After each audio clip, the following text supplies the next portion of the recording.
por esta presentación, porque es que siento que la anterior hizo todo el trabajo. Ese pequeño experimento que hicimos hizo todo el trabajo de esta. Vamos a describir un objeto. Entonces, ¿qué es un círculo? Bueno, un círculo yo lo puedo describir con una sola frase: el espacio ubicado a una distancia no mayor a cierto valor, a cierto punto, ¿no? Que llamamos centro. Entonces, con una sola frase, una sola, yo describo un círculo. Ahora, ¿quién me dice que es un triángulo? ¿Alguien se atreve? A ver.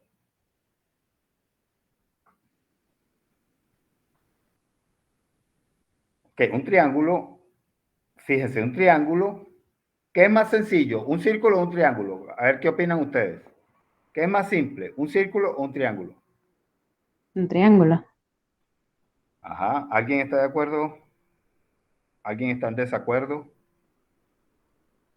Yo creo que es más fácil un círculo, Ajá. ¿Por qué piensas eso? porque no hay ángulos, no hay intersección de rectas. ¿Estás de acuerdo? Oye, no, porque al final el círculo tengo que especificar que sea la misma distancia en cada uno de los puntos. Entonces, creo que se me haría un poquito más complicado. Sobre todo dibujarlo. Ok, ¿cómo te llamas tú? Stephanie. Stephanie.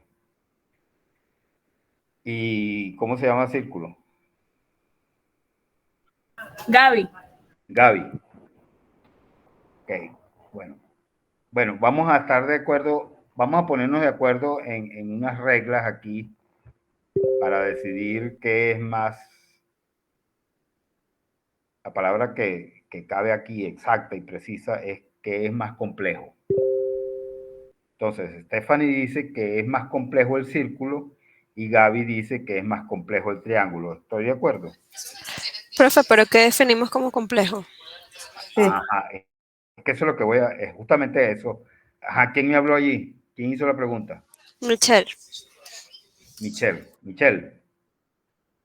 Ok. Complejo es, para decirlo en muy pocas palabras, quizás no suficientes para alcanzar la precisión respecto a lo que significa complejo, pero complejo es lo que tiene más partes. Complejo es lo que tiene más partes. O vamos a decirlo un poquito mejor. Lo que tiene más partes va a ser más complejo, por lo menos en términos probabilísticos. O sea, lo que tiene más partes es más probablemente algo más complejo. Entonces, ¿qué tiene más partes? ¿El círculo o el triángulo? El triángulo. Ajá. Pero el círculo no es un polígono de infinitos lados. Sí.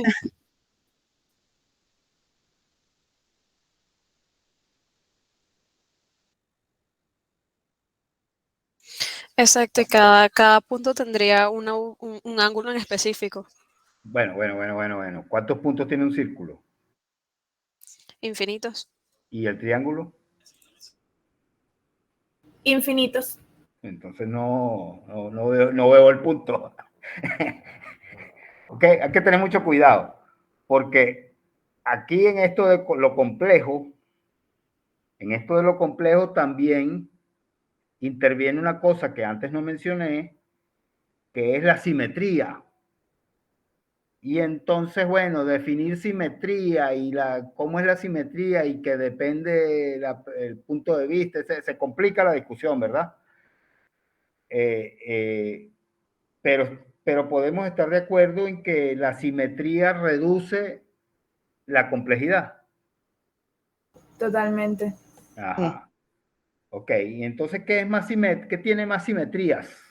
Así, una pregunta lanzada así para que cualquiera entienda lo que quiera de la pregunta. ¿Qué tiene más simetrías, el círculo o el triángulo?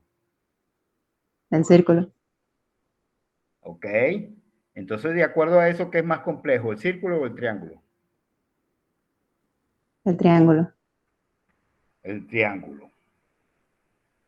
Entonces, es verdad, el círculo es lo que se consigue con un polígono de infinitos lados, que eso apunta a que el círculo sea el más complejo, pero en algún momento nos damos cuenta de que hay mucha simetría y entonces el triángulo empieza a ser más complejo porque, bueno, por eso, porque tiene menos simetría que el círculo.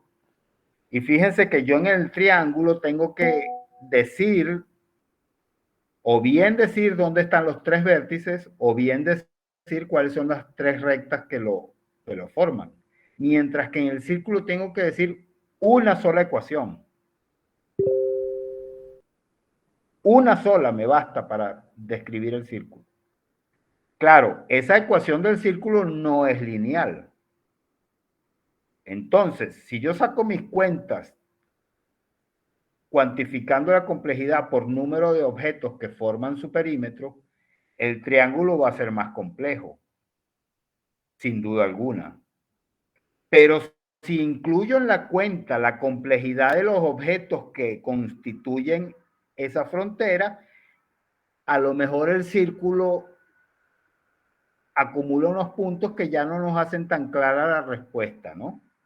Porque el círculo, la expresión matemática, que es una sola, pero esa expresión matemática en sí es más compleja que las expresiones matemáticas del triángulo, que son tres.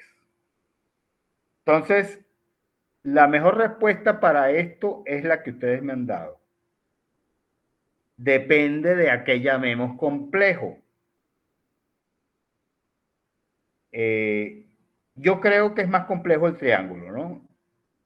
Pero para una discusión como esta, una de las mejores respuestas es precisamente lo que ustedes me dieron. ¿Qué es lo que estamos midiendo, no? Es decir, ustedes me preguntaron en qué sentido crece esto que estamos llamando complejidad.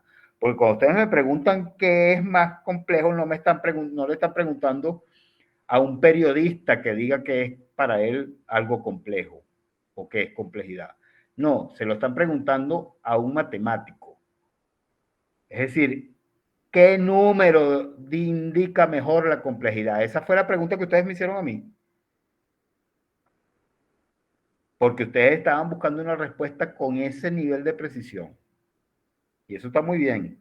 Entonces, bueno, la complejidad en realidad se mide de otras formas, pero si construimos una especie de caricatura de medición de lo que es complejidad, esta sería una buena, ¿no? Una buena caricatura.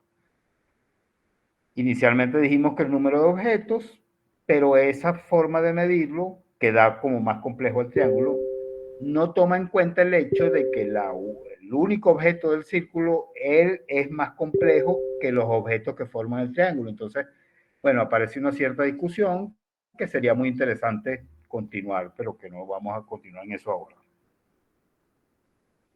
Por ahora me interesa hacer hincapié en el hecho de que ustedes necesitaron saber en qué dirección crece la respuesta para poder decir cada quien desde su punto de vista que es más complejo. Ustedes necesitaron una cosa que después vamos a ver que se llama la función objetivo. Es decir, cuál es la función, hacia dónde crece la función que me interesa, que es mi objetivo. Bueno, pero otra cosa es que cuando uno trata de describir un triángulo, no hay la misma comodidad que había cuando preguntaron qué es un círculo. Porque el triángulo ya, tú no sabes, porque la descripción de un triángulo tiene uno que basarla en la descripción de los objetos que lo forman. No puede referirse a un solo objeto, porque el triángulo es un objeto que está constituido por o como consecuencia de la interacción de otros más de un objeto. Entonces, ahí se le complica a uno el medio expresivo para decir que es un triángulo y uno de modo muy natural requiere un papel para dibujarlo. Eso es lo que normalmente ocurre. Y eso es, probablemente eso es consecuencia de que efectivamente el triángulo es más complejo que el círculo. En términos matemáticos, un círculo yo lo describo con una sola expresión, como venimos diciendo. Y si es en 3 dimensiones, pues también con una sola expresión. Es verdad que la expresión es un poquito más elaborada que si fuera una superficie plana, pero es una sola. Y si es un círculo de una dimensión, no de 2 ni de 3, sino de una, el círculo queda, aquí está el teorema de Pitágoras, en una sola dimensión. Entonces aquí, en este teorema de Pitágoras de una sola dimensión, yo lo puedo escribir así, pero el teorema de Pitágoras sigue siendo este de aquí abajo. Y se sigue cumpliendo.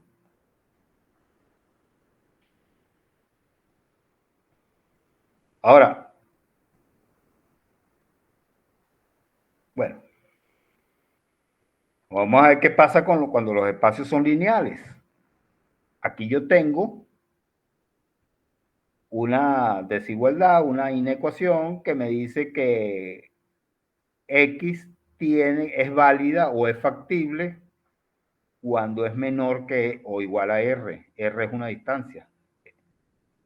Entonces, en una dimensión, este espacio lineal es igual al espacio lineal en una dimensión de un círculo en una dimensión, que se ve así. Bueno, cuando es lineal, pues es igual, si es que hablamos de una sola dimensión.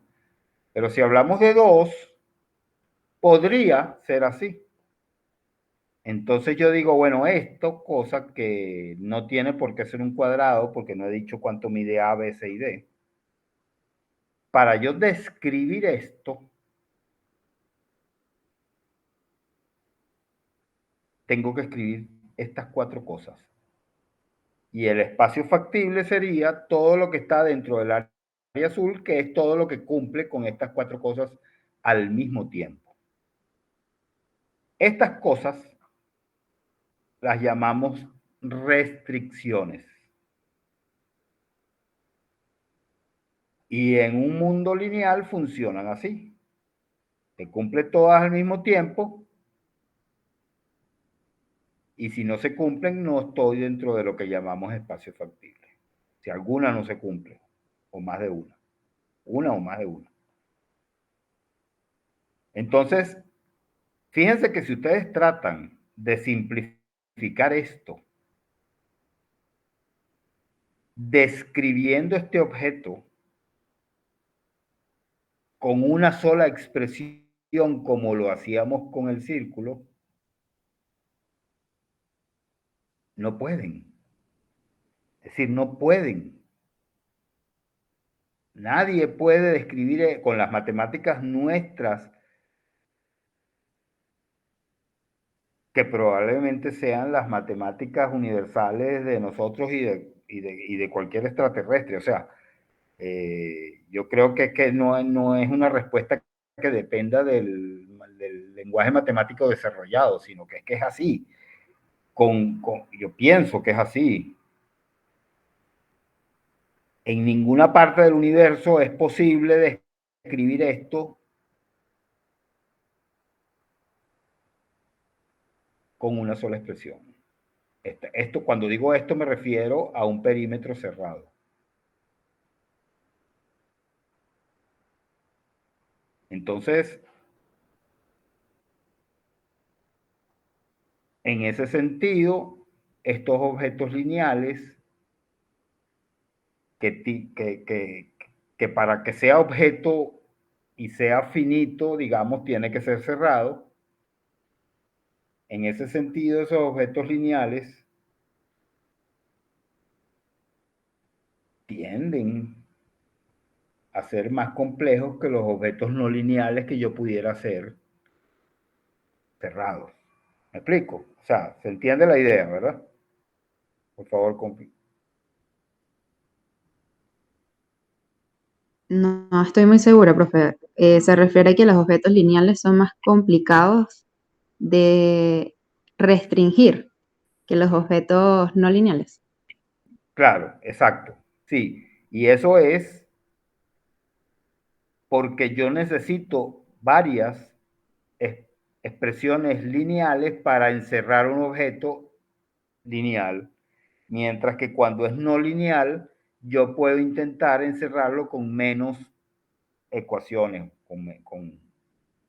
así como encerraba un círculo aquí con una sola expresión. Aquí yo encerraba el círculo con una sola. Aquí fíjate, una esfera, que no es otra cosa que un círculo en 3 dimensiones, yo lo describo con una sola línea de texto. Pero cuando es lineal, yo no puedo encerrar esto con una sola línea, ni con 2. Requiero por lo menos 3. Aquí estoy usando 4, pero requiero 3. Entonces, aquí estamos llegando a un buen punto para decir que la complejidad es proporcional al esfuerzo que uno tiene que hacer para describir algo.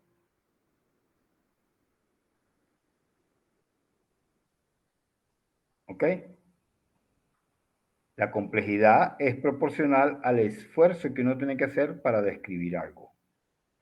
Y como el esfuerzo que uno tiene que hacer para describir algo es a su vez proporcional a la información necesaria para describir algo, entonces la complejidad es lo mismo, y esto es formalmente cierto, la complejidad es lo mismo que la información contenida en la descripción de algo.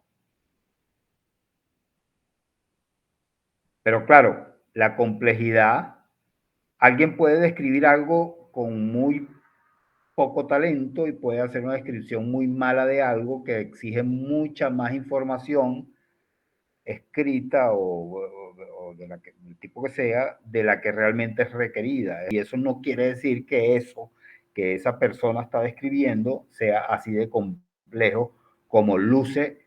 Eso no hace al objeto más complejo. No, el objeto sigue siendo el mismo. Entonces, la complejidad es la cantidad de información requerida para describir un objeto, pero la cantidad de información requerida por la forma más compacta de hacerlo.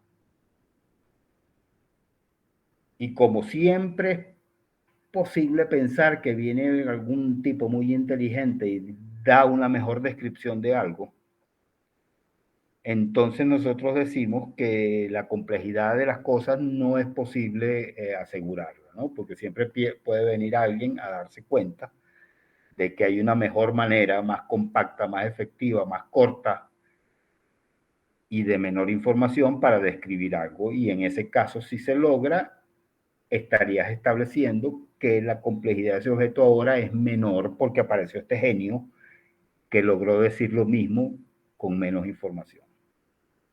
Y esto formalmente así, ¿eh? O sea, esto no es una caricatura como antes, es así. Luego, luego, luego uno puede utilizar la entropía para cuantificar estas cosas y decir que la información, la cantidad de información es igual a la entropía. ¿Y cómo se hace la entropía? Bueno, eso ya es otra cosa. Pero esto es así como lo estoy diciendo y hasta este nivel de detalle es así. Entonces, efectivamente, como aquí requiero escribir mucho, porque requiero escribir cuatro ecuaciones,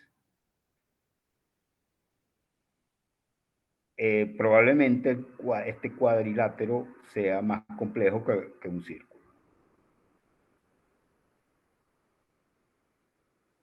Y si yo roto el cuadrilátero un poquito, ahora las ecuaciones de las líneas de la frontera se me ponen así.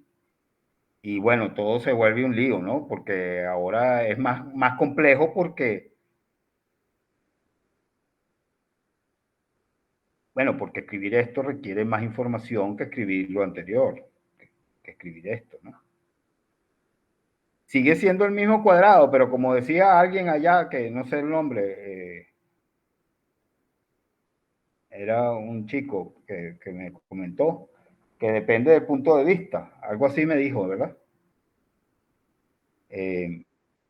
¿Cómo te llamas tú? Matías.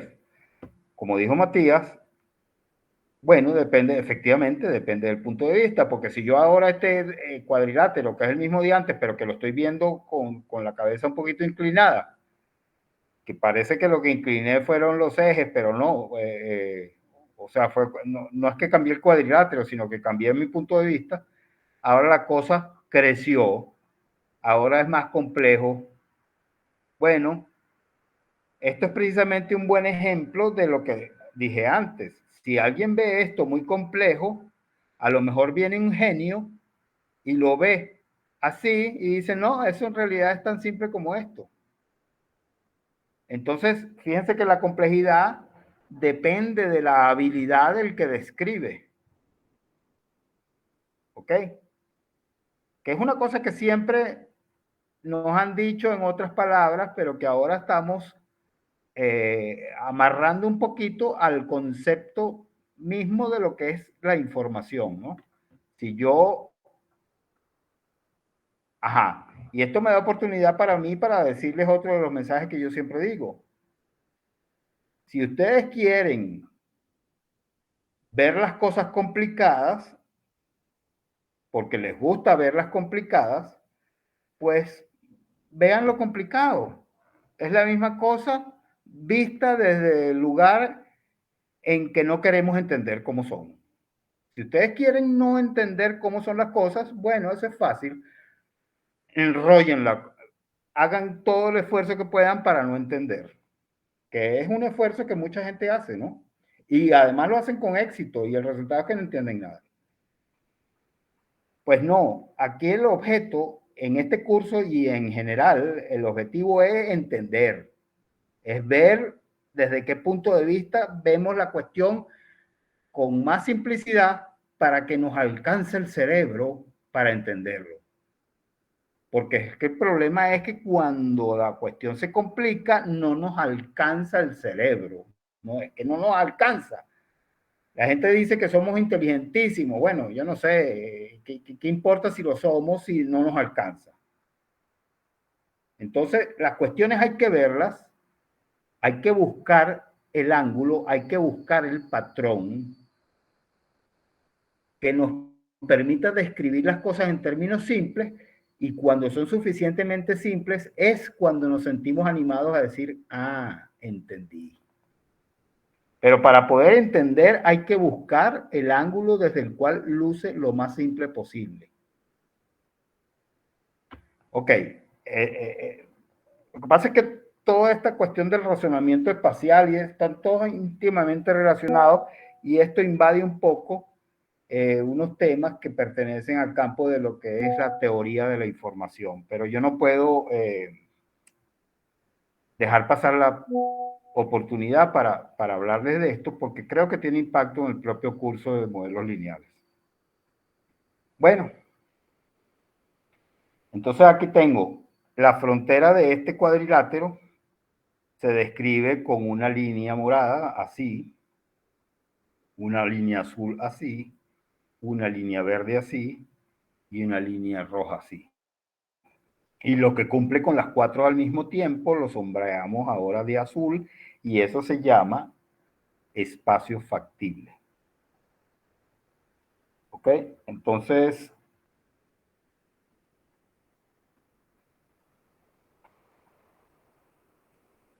bueno, eso.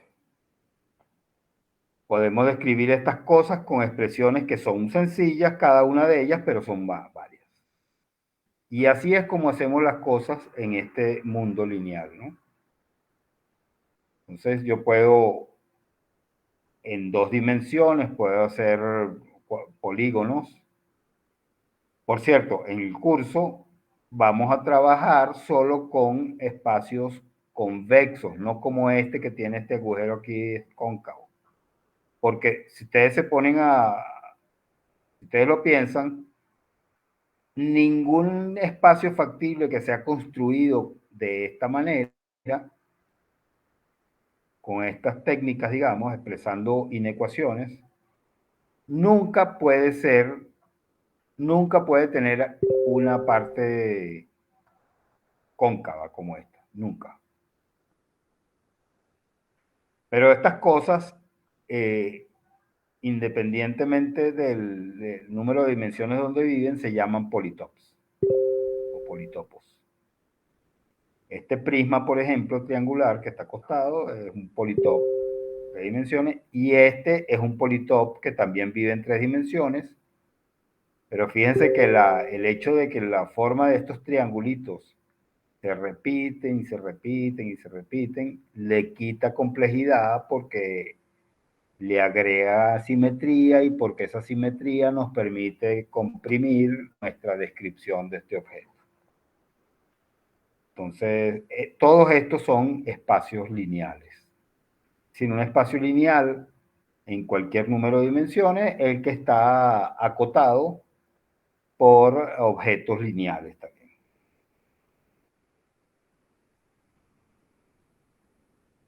Bueno, vamos a hacer unos ejemplitos aquí de optimización. Ahora vamos a hablar un poquito de funciones. Funciones, vamos a suponer que tenemos una función, es decir, vamos a suponer que medimos cuánto vale la dimensión y de un objeto de una sola dimensión, es esta barra azul que está acá, y entonces vamos a suponer que medimos una propiedad en cada posición de la barra.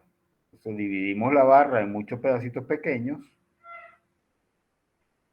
y graficamos acá esas mediciones de la propiedad asociada a cada pedacito de la barra. Y vamos a suponer que esas barras rojas son las medidas que hemos obtenido, ¿no?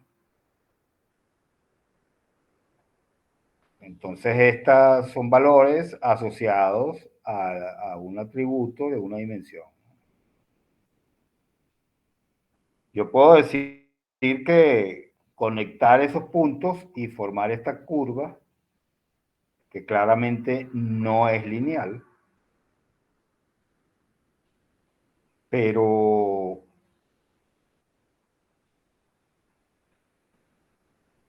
puedo hacerme una pregunta. ¿De cuántas dimensiones es esa función?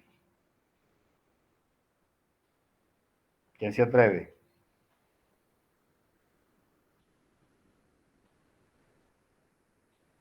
Dos dimensiones.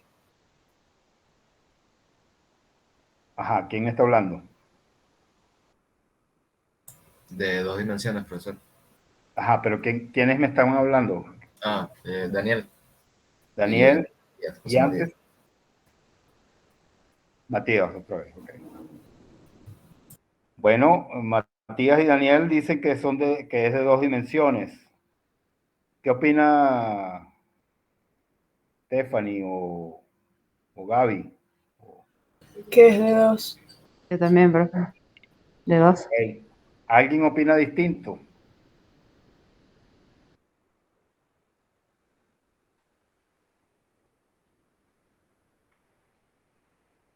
Bueno, ¿de qué color es el caballo blanco de Bolívar?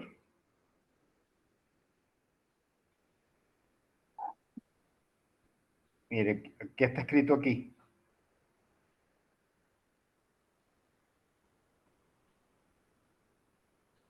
Una. Yo creo que es de una sola dimensión, porque lo que es de 2 dimensiones es el dibujo. Pero esta línea roja depende de la posición aquí en esta dimensión que es única para este caso. Entonces, esta explicación está aquí por eso, porque con mucha frecuencia se comete el error de confundir el dibujo y la representación con el número de dimensiones. Esta función es de una sola dimensión. Es decir, este dibujo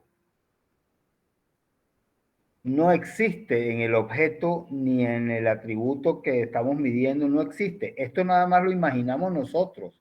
Esto es un modelo nuestro que representa cómo es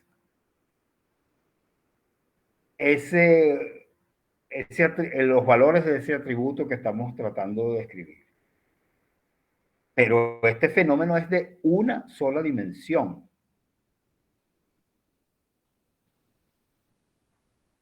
Entonces, cuando es de una sola dimensión y yo quiero buscar el máximo, bueno, ya ustedes saben, yo busco donde la pendiente es cero. En los mínimos también la pendiente es cero. Pero bueno, Profe, una pregunta. sí. Dice que es de una dimensión, también por lo que estaba comentando antes con respecto al triángulo que encerraba un espacio.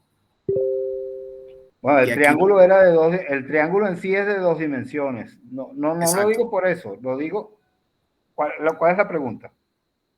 que si la razón de que es una dimensión porque justamente, digamos que en pocas palabras, que no está conectado los extremos. No lo digo Tiene por nada que ver. eso. Ok. No, lo digo porque digamos que esta es una barra metálica. Ok. Y la función es la temperatura de la barra. Aquí está más caliente, aquí está más fría, aquí está más fría, aquí está... O sea, esta es la temperatura. La temperatura nada más depende de tu posición axial sobre la barra. Es decir, si tú dices en qué posición axial te paras, yo te adivino la temperatura. Pero tú nada más tienes que decir un número que se refiere a la posición axial y que es la única dimensión de este fenómeno. Ah, ok. Es más en el sentido de que es una sola variable la que estamos trabajando y no como tal el dibujo y la Exacto. posición. Aquí variable y dimensión son sinónimos. Exactamente. Ok. ¿Ok? Entonces, pero fíjense que así rápido como siempre ocurren las cosas, todos tenemos la tendencia a decir que esto es de dos dimensiones. Siempre dicen dos dimensiones, siempre.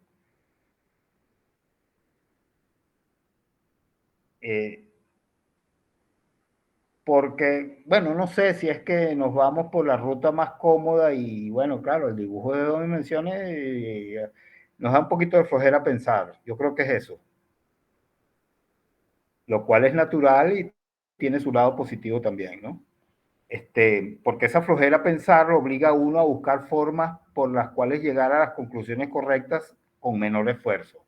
Y entonces esas formas son menos complejas y por lo tanto son mejores e incluso dicen más de nuestra propia inteligencia porque las encontramos. Porque el más inteligente es el que encuentra la mayor simplicidad, no la mayor complejidad. Ese es el más bruto.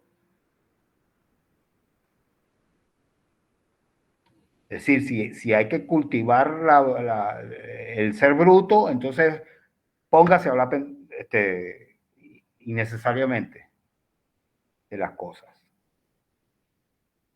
Esa es la mejor manera y más directa de ser menos inteligente. Bien. Entonces, esto es de una sola dimensión. Entonces decía que si quiero encontrar los máximos o los mínimos, pues busco los puntos donde la pendiente es cero y esos puntos están donde uno deriva e igual a la derivada a cero, porque la derivada es la pendiente. ¿De acuerdo? Eso es lo que vieron en mate 1, 2, 3, no sé en cuál mate lo ven. Y eso lo hacían en mate porque trabajaban con funciones de una sola dimensión. Entonces igualaban la derivada a cero y encontraban en qué posición de X era que eso se cumplía. Pero Pero ¿qué pasa cuando la función es de 2 dimensiones? Es decir, que el dominio es de 2 dimensiones. Por ejemplo, esto que está ilustrado acá. El dominio es este cuadrilátero de acá que está lleno de cuadritos. Y la función ahora es una superficie que para nosotros poderla ver, tenemos que dibujarla o proyectarla, pero vemos que es un manto ondulado, ¿no? Que todos tendríamos la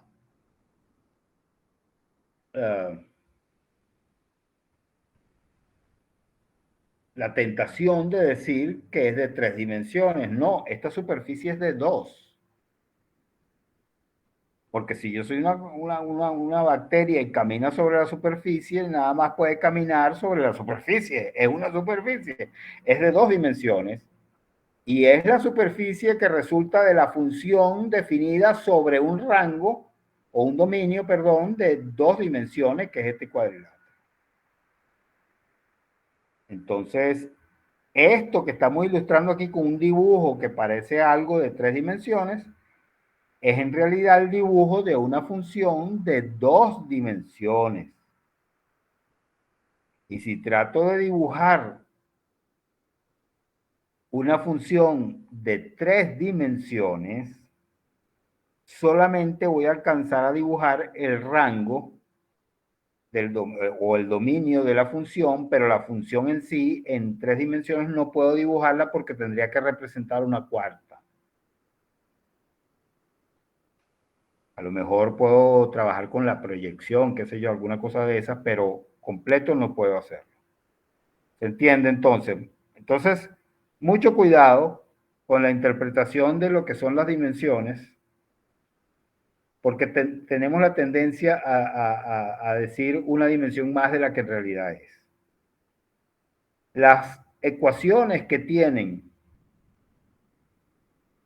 ¿de cuántas dimensiones? Ajá, voy a hacer esto con una pregunta. ¿De cuántas dimensiones es una ecuación que en su forma escrita tiene 4 variables?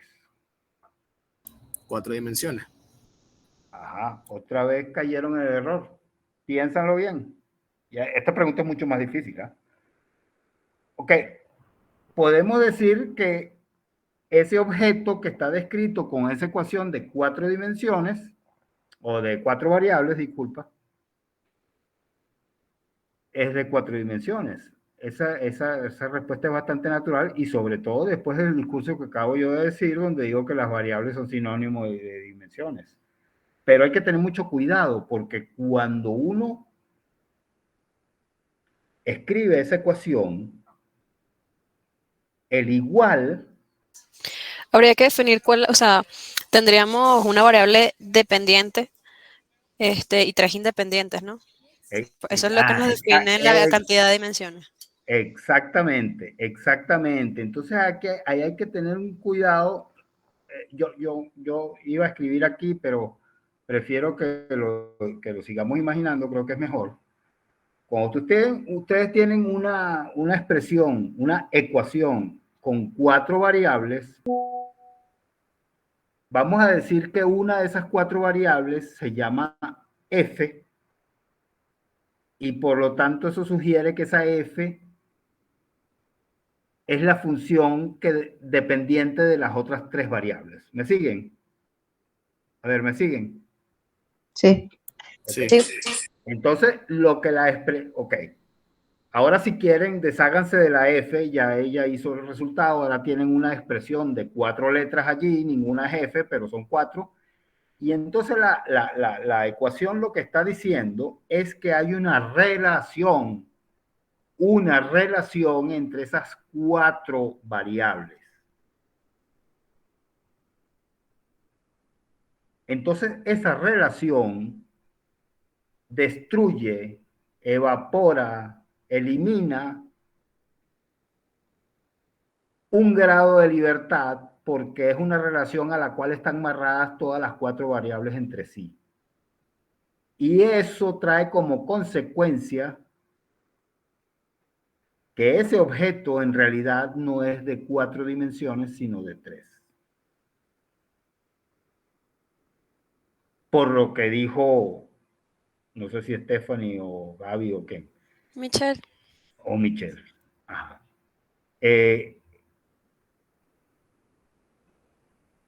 Porque una de esas en realidad no es una variable, sino la expresión de la relación. Entonces, en esa cosa escrita con 4 letras, en realidad hay 3 variables, no 4. ¿Ok? O sea, vamos aquí. Cuando yo escribí estas 2 letras, X y Y, hablamos de la variable como X, pero esta letra también la podíamos haber llamado variable y hubieran sido 2. Sin embargo, la cuestión era de una dimensión. Entonces, mosca, pues. ¿Ok? Porque, o sea, no, hay que saber lo que significan las cosas que están, en qué contexto interpretar estas palabras que estamos diciendo. Bueno, yo veo que eso está clarísimo para ustedes, ¿no? Vamos a hablar un poquito de los puntos extremos. Ajá. A ver,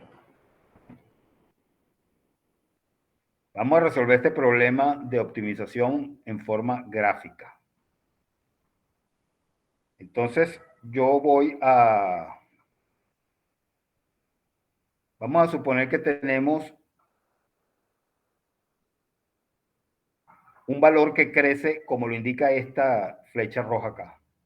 Y mientras más acá en la dirección de la flecha roja, mejor.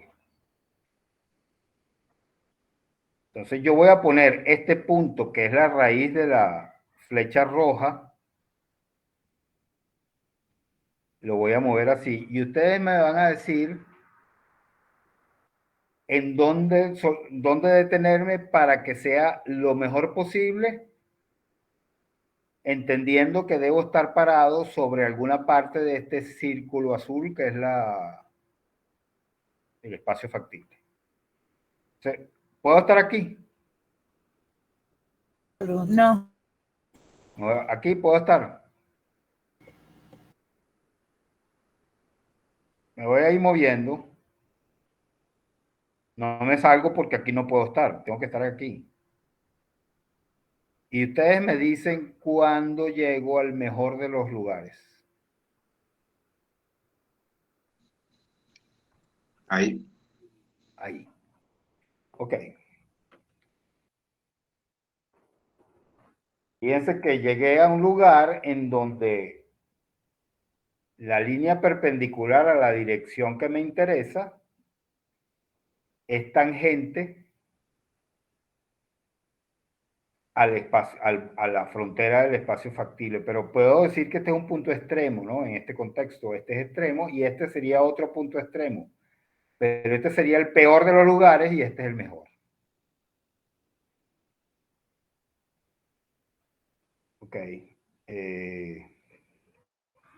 Profe, ¿puedo volver a repetir qué era lo que queríamos hacer? Porque en mi mente yo entendí que estábamos buscando hacer la recta tangente al círculo, pero no entiendo realmente por qué.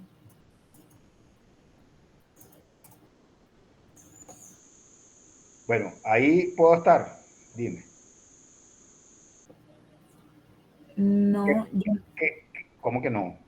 Puedo estar. Aquí estoy parado aquí.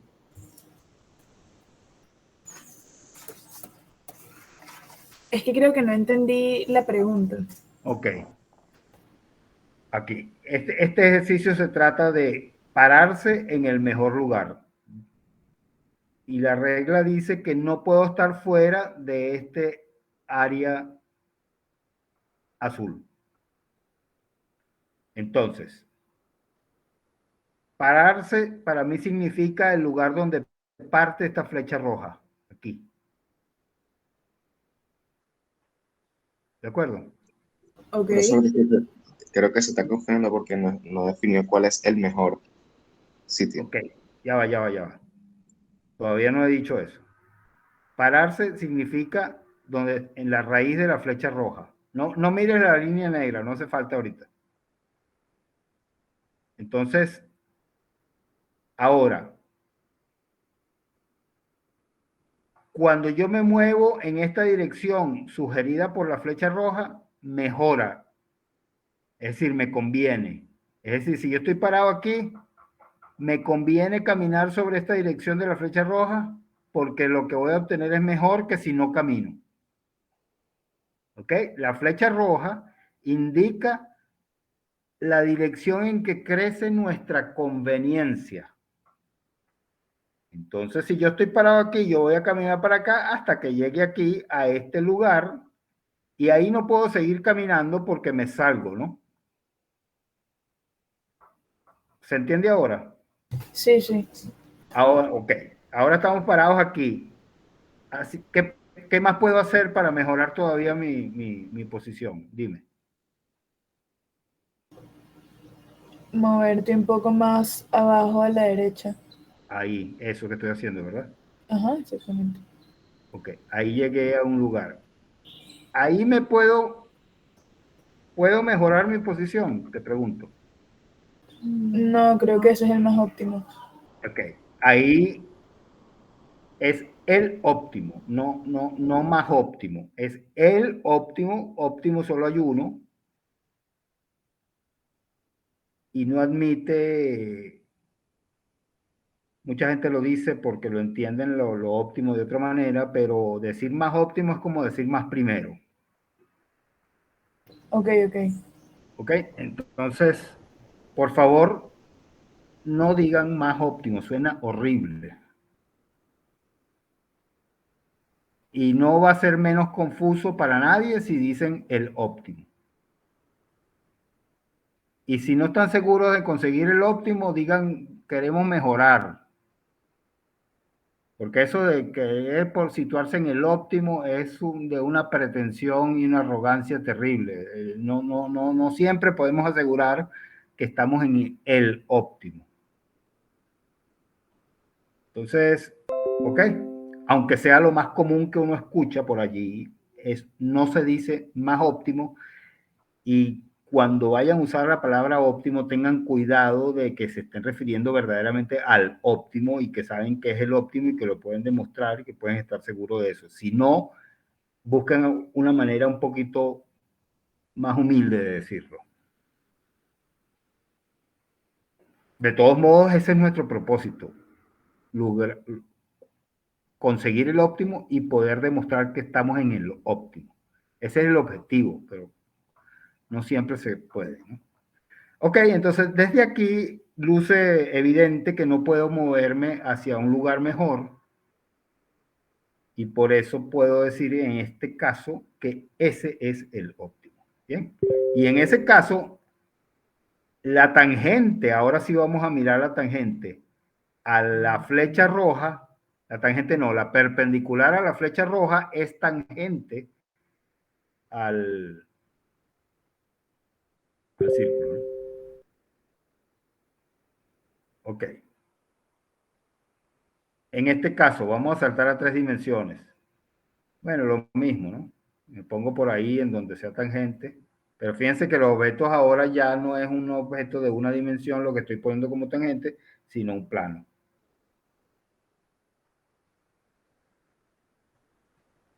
¿Y aquí qué hacemos? Ajá. Vamos a suponer que esta es la situación. ¿Dónde me pongo? ¿Dónde me pongo? ¿Dónde me pongo? ¿Alguien me dice dónde me pongo?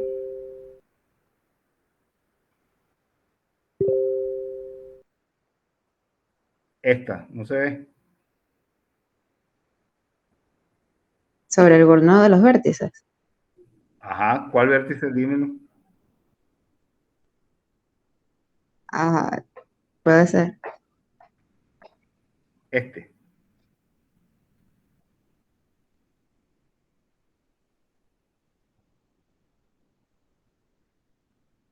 Este. A ver, me voy a parar allí. ¿Por qué tú dices que ese es óptimo?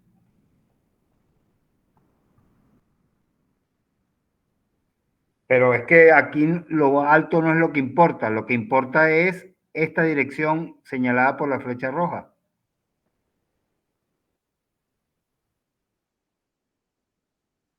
Ok, pero lo ves. Aquí alto no significa nada.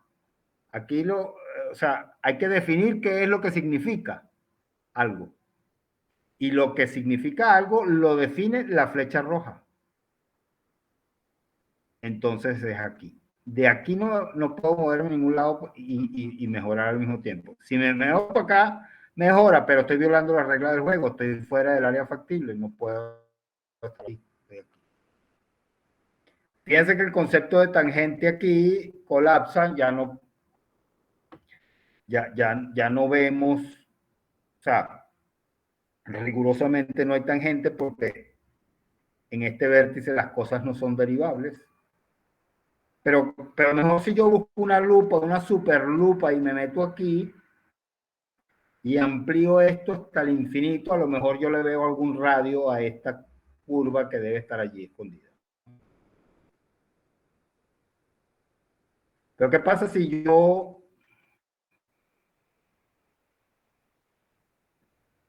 lo pongo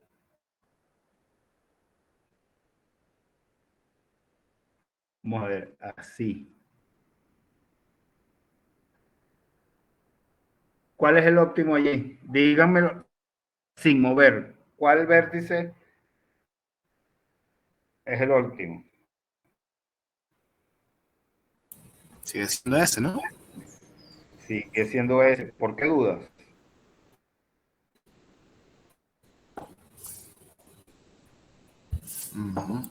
¿Por qué dudas? ¿Por qué dudas? Dime. No, no estaba dando, solamente estaba girando la cabeza. Ok. ¿Y ahora?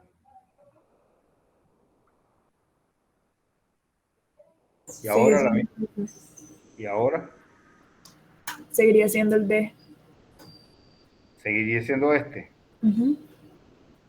Tú dices. Sí. Ya.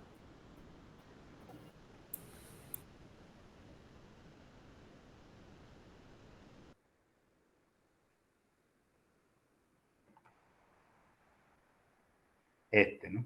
Dicen, ¿no?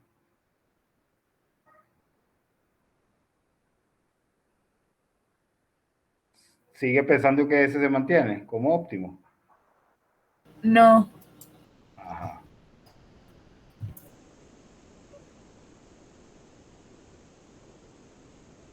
Aquí es mejor, ¿verdad? Sí. Ok, entonces el óptimo saltó porque yo cambié la dirección de lo que para nosotros es mejor, lo cambié un poquito. Y entonces fíjense que salta de uno para otro. Bueno.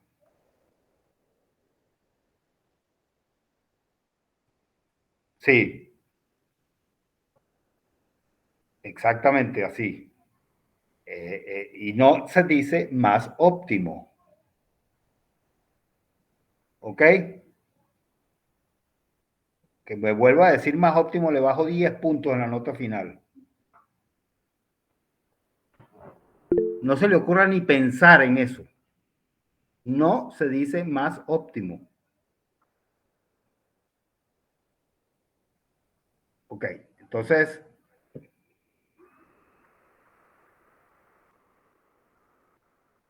porque es que además no tiene sentido decirlo. No es un capricho, es un disparate.